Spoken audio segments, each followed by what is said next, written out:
देखो, तो ये इलस्ट्रेशन 5 है।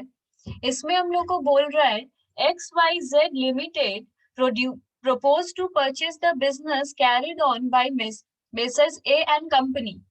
एक्स वाई जेड किसी दूसरे का कंपनी खरीद रहा है, ठीक है।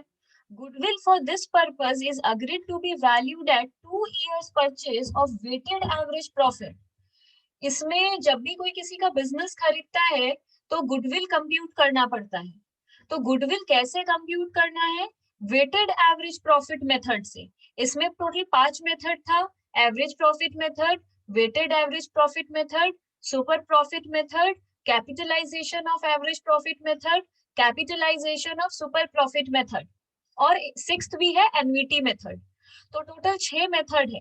ये सब में क्लियरली बोल देगा वो लोग कौन सा मेथड चाहता है। तो इसमें क्लियरली बोल दिया है वेटेड एवरेज प्रॉफिट मेथड, ठीक है। 3 साल का मेरे को प्रॉफिट दे दिया है।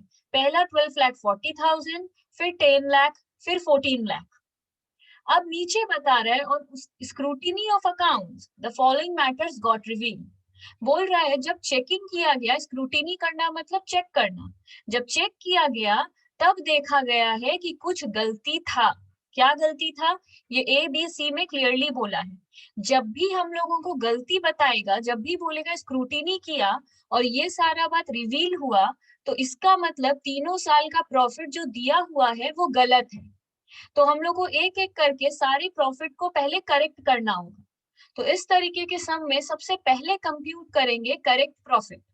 गुडविल बहुत बात की बात है, पहले प्रॉफिट ही करेक्ट नहीं है। तो हम लोग सबसे पहले क्या लिखेंगे? इलस्ट्रेशन 5।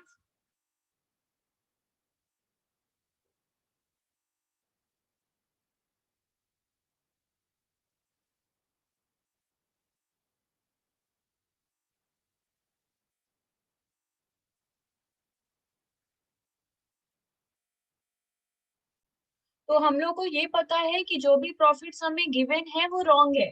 तो करेक्ट प्रॉफिट निकालने के लिए पहले जो प्रॉफिट गिवन है उसको लिख लेंगे। तो लिखो पर्टिकुलर्स में प्रॉफिट, ब्रैकेट में गिवन,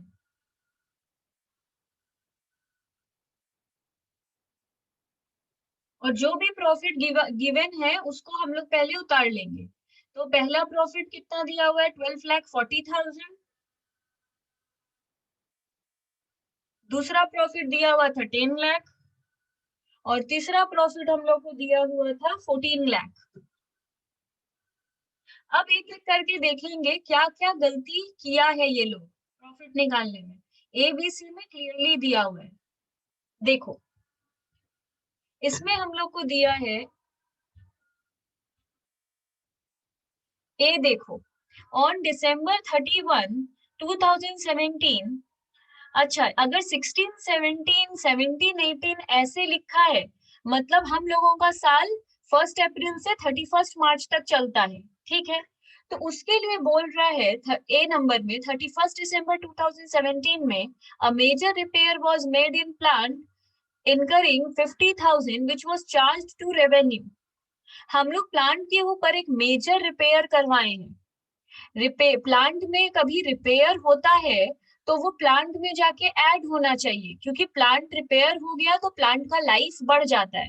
जब भी प्लांट का लाइफ बढ़ जाता है तो हम लोग उसको बैलेंस शीट में, प्लांट प्लांट तो एसेट है, तो वो बैलेंस शीट में एसेट में लिखा हुआ होगा। हम लोग उसमें और खर्चा किए हैं फिक्स्ड एसेट के ऊपर। तो फिक्स्ड एसेट के ऊपर कोई भी खर्चा होता है तो उसको फिक्स्ड एसेट से ही ऐड करना चाहिए। पर ये लोग क्या किया है, उसको रेवेन्यू में चार्ज कर दिया है। रेवेन्यू में चार्ज करने का मतलब होता है पीएल में लिख देना। हम लोग ट्रेडिंग पीएल बैलेंस शीट बनाते हैं, पीएल में खर्चे के साइड में जाके लिख दिया है टू रिपेयर ऑन प्लान, जो कि रॉन्ग है।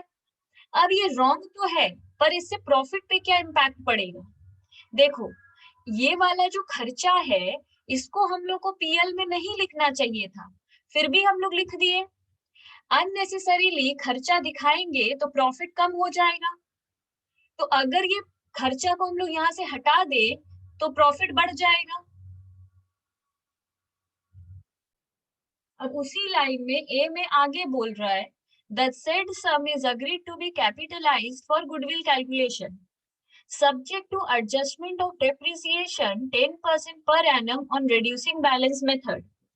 हम लोग के कंपनी का रूल है कि हम लोग डेप्रिसिएशन 10% देते हैं रिड्यूसिंग बैलेंस मेथड में।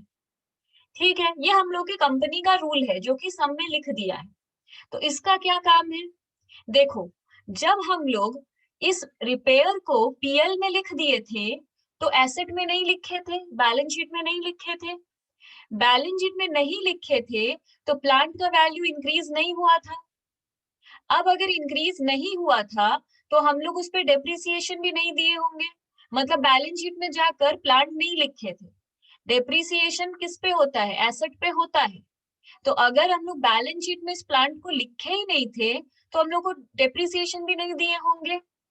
पर अब जब हम लोग इसको रेक्टिफाई कर दिए हैं और बैलेंस शीट में प्लांट को जाके लिख दिए हैं तो अब डेप्रिसिएशन देंगे। डेप्रिसिएशन देंगे 10% ऑन रिड्यूसिंग बैलेंस मेथड। तो 50,000 के ऊपर 10% का डेप्रिसिएशन होगा तो 5,000 का होगा। और एसेट खरीदे कब थे, 31 दिसंबर 2017, मतलब सिर्फ 3 महीने का डेप्रिसिएशन देंगे, जनवरी फरवरी मार्च, सिर्फ 3 महीने का। तो 50,000 का 10% से 3 महीने के लिए। अब देखो, डेप्रिसिएशन डेप्रिसिएशन हम लेस क्यों किए, क्योंकि डेप्रिसिएशन को कहाँ जाके लिखेंगे, बैलेंस शीट में तो लिखते ही हैं, ठीक है, डेप्रिसिएशन पीएल में भी आता है to depreciation on plant. To depreciation लिखने से मेरा डेप्रिसिएशन क्या है, खर्चा। अगर हम किसी खर्चे को आके पीएल में लिख देंगे तो मेरा प्रॉफिट गिर जाएगा, क्योंकि क्लियर बात है खर्चा बढ़ाएंगे तो प्रॉफिट कम हो जाएगा। तो हम एक नया खर्चा लिख दिए हैं पीएल में, डेप्रिसिएशन, जिससे मेरा प्रॉफिट कम हो जाएगा। तो हम प्रॉफिट से लेस कर रहे हैं क्योंकि प्रॉफिट मेरा गिर जाएगा, कितने से, 1250 से। अब अगर डेप्रिसिएशन है तो हर साल होगा, जरूरी नहीं है जिस साल में मशीन खरीदे सिर्फ प्लांट खरीदे सिर्फ उसी ईयर में डेप्रिसिएशन होगा। डेप्रिसिएशन हर ईयर होता है, ठीक है।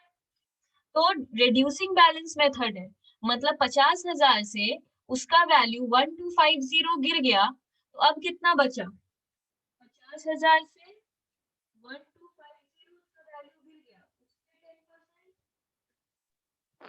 मैम 48,750। 875 ये हो गया। अब इधर पे हम लोगों का 50,000 में से ये डेप्रिसिएशन भी हट जाएगा, ये डेप्रिसिएशन भी हट जाएगा।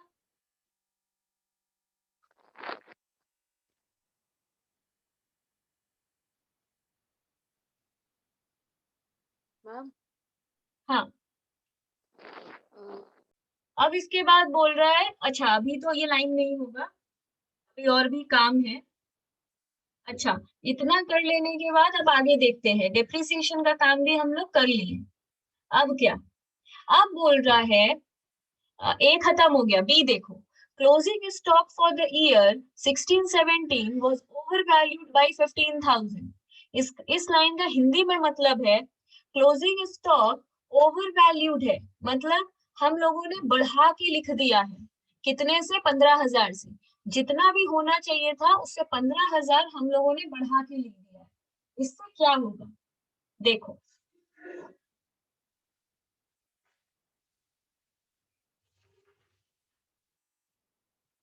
देखो क्लोजिंग स्टॉक किधर होता है, ट्रेडिंग में। ये हम लोग का क्या है, ट्रेडिंग अकाउंट। क्लोजिंग स्टॉक किधर होता है, इधर, इधर होता है डेबिट, इधर होता है क्रेडिट। ये होता है खर्चा का साइड, ये होता है इनकम का साइड।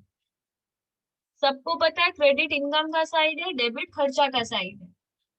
अब बोल रहा है अगर इनकम बढ़ेगा तो इधर जीपी होता है, इधर टू ओपनिंग स्टॉक होता है, इधर टू ओपनिंग स्टॉक, इधर बाय क्लोजिंग स्टॉक, इधर जीपी। ये सबको पता है, ट्रेडिंग अकाउंट है, सबको आता है।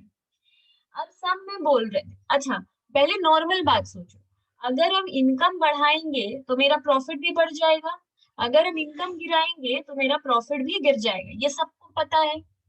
अब देखो, क्लोजिंग स्टॉक अगर हम झूठ मूठ का बढ़ा देंगे तो मेरा प्रॉफिट भी झूठ मूठ का बढ़ जाएगा। पर हमको रेक्टिफाई करने के लिए क्या करना चाहिए, प्रॉफिट को गिरा देना चाहिए, क्योंकि हम इसको जानबूझ के बढ़ा दिए थे कि मेरा प्रॉफिट ज्यादा दिखे, ये बात स्क्रूटिनी में पकड़ा गया है, मतलब पकड़ा गया है, तभी तो वो नीचे लिखा है। तो क्लोजिंग स्टॉक अगर मेरा ओवर वैल्यूड था, मतलब हम बढ़ाकर लिख दिए थे, तो जब बढ़ाकर लिखे होंगे तो मेरा प्रॉफिट भी बढ़ा हुआ होगा। इसको रेक्टिफाई करने के लिए हम प्रॉफिट को गिरा देंगे, कितने से, 15,000 से। तो यहाँ पर हम लोग लिखेंगे less over valuation of closing stock.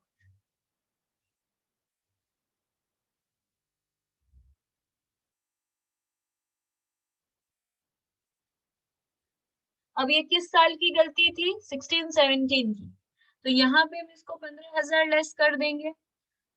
अब आगे क्या, अब देखो, ये हम लोगों का 16-17 का ट्रेडिंग है। अब ऐसा ही ट्रेडिंग 17-18 में भी बनेगा, हर साल ट्रेडिंग बनता है, ये सबको पता है। अब यहाँ पे भी होगा to opening stock by closing stock 2 GP, ये तो हर ट्रेडिंग में यही रहेगा। अब देखो, अगर इस साल का क्लोजिंग स्टॉक बढ़ा हुआ है तो इस साल का ओपनिंग स्टॉक बढ़ा हुआ होगा, क्योंकि अगर हम क्लोजिंग स्टॉक बढ़ा के लिखे हैं कितना से, 15,000 से, तो मेरा ओपनिंग स्टॉक भी बढ़ा हुआ होगा 15,000 से। अब अगर ये है खर्चा का साइड, हम क्लियरली बता दिए हैं ये है खर्चा का साइड, तो अगर हम खर्चा बढ़ा दिए हैं इस साल तो मेरा प्रॉफिट गिर गया होगा इस साल, तो हमको रेक्टिफाई करने के लिए प्रॉफिट को बढ़ाना होगा। तो over valuation of opening stock अगर हो गया, अगर ओपनिंग स्टॉक ओवर वैल्यूड है तो मेरा प्रॉफिट गिरा हुआ रहेगा, इसको रेक्टिफाई करने के लिए हम लोग प्रॉफिट को बढ़ा देंगे। तो यहाँ पे ऐड करो over valuation of opening stock.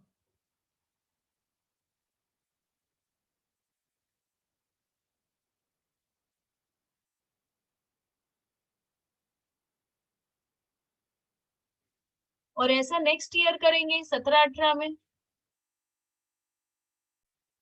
इसके बाद क्या बोल रहा है सी में, to cover management cost and annual charge of 25,000 should be made while valuation of goodwill.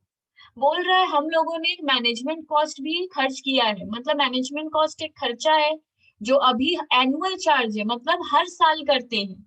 तो अगर कोई खर्चा अभी अभी पता चला है तो प्रॉफिट हम लोगों का गिर जाएगा, मतलब प्रॉफिट से लेस होगा, तो लिखो लेस मैनेजमेंट कॉस्ट।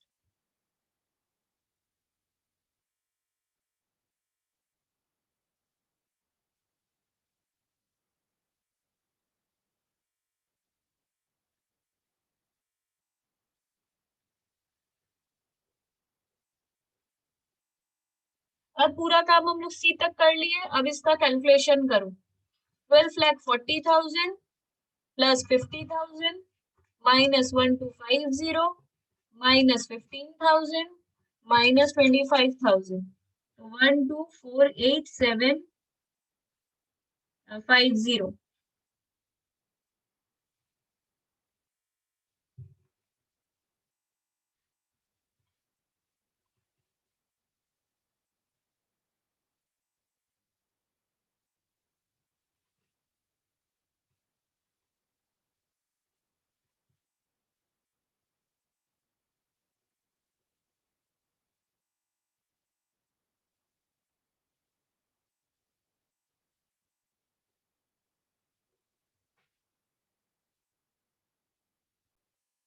मान लो प्रिंट मिस्टेक है, 31 दिसंबर 2017 नहीं, ए में 31 दिसंबर 2016 होगा, बस। अब ये सब राइट है।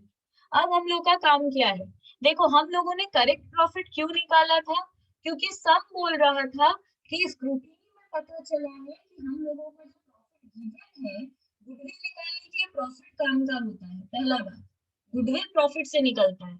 और सब ने क्लियरली बोल दिया था कि जब हम लोग स्क्रूटिनी किए हैं, मतलब चेकिंग किए हैं, तब इतना सारा गलती पता चला है। जितना सारा गलती पता चला है हम लोग सबको ठीक कर दिए, ठीक करके करेक्ट प्रॉफिट निकल गया।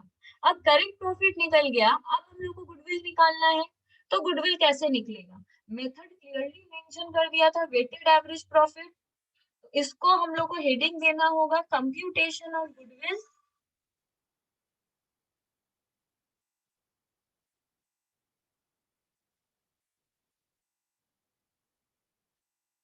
Bye weighted average profit method.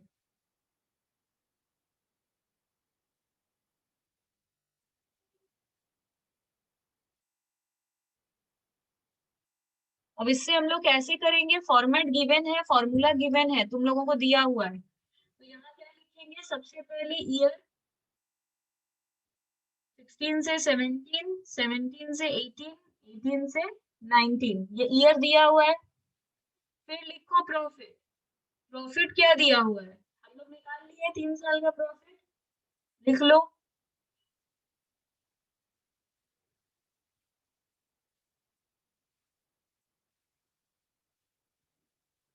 हम लोग प्रॉफिट भी लिख लिए। वेटेड एवरेज प्रॉफिट है तो वेट्स का एक कॉलम बनेगा।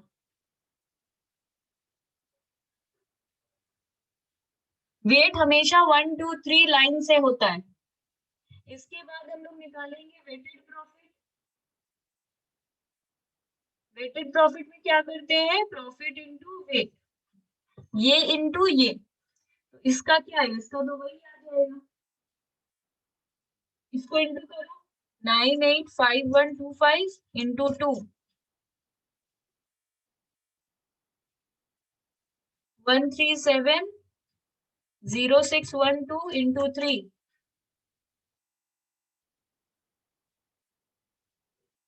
फिर हम लोग को वेटेड प्रॉफिट को टोटल करना है।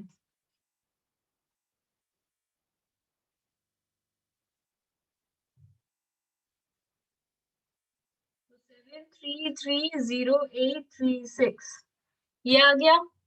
अब एवरेज वेटेड प्रॉफिट कैसे निकलेगा,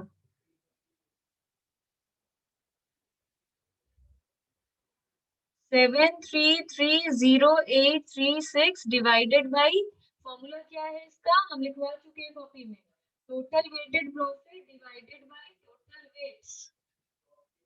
तो टोटल वेटेड प्रॉफिट ये है, टोटल वेट्स कितना है 6, तो इसको डिवाइड करो, आ जाएगा 1221806। अब हम लोग को चाहिए गुडविल। गुडविल का फॉर्मूला है average weighted profit into number of years purchase. Average weighted profit कितना है, 1221806 into number of years purchase, sum में दिया हुआ रहता है, देखो सम में दिया हुआ है। पहला लाइन देखो, वैल्यूड है 2 इयर्स परचेज, 2 इयर्स परचेज मतलब ये नंबर ऑफ इयर्स परचेज है, तो ये याद रहे 2 इयर्स परचेज दिया हुआ है, तो उसको हम लोग इंटू 2 कर देंगे, तो 244361 2 ये हम लोगों का गुडविल है।